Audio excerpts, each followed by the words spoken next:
95 billion pesos na bahagi ng 2019 national budget ang binito ng Pangulo.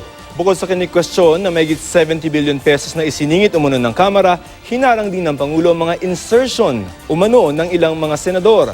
Narito ang report.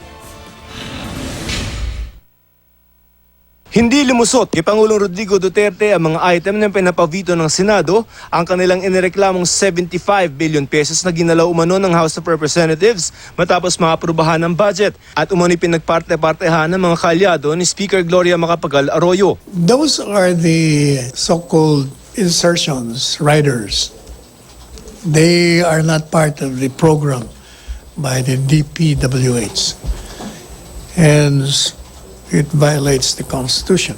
Ang kabuuang halaga na hindi inaprubahan ng Pangulo nasa 95.3 billion pesos. Sa kanyang veto message, sinabi ng Pangulo na unprogrammed ang mga ito, ibig sabihin wala sa plano ng ehekutibo. Dagdag pa niya, hindi raw dapat ginagamit ng posisyon para sa pansariling interes. Ang mga tinanggal ng Pangulo, ang budget para sa pagbibigay ng special permit sa mga banyagang manggagawa, ang inilagay na 20 billion pesos para sa mga relief, recovery, reconstruction na mga nasalanta na nangyari mahigit 2 taon na ang nakalilipas.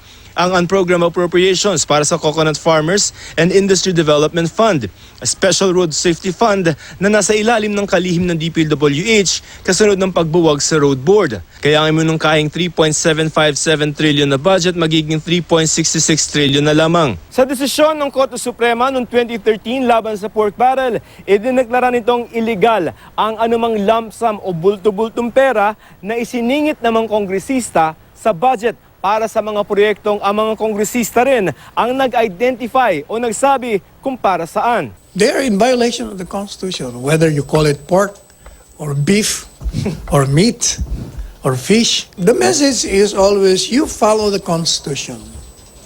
Any deviation from the Constitution will not be approved by the President or will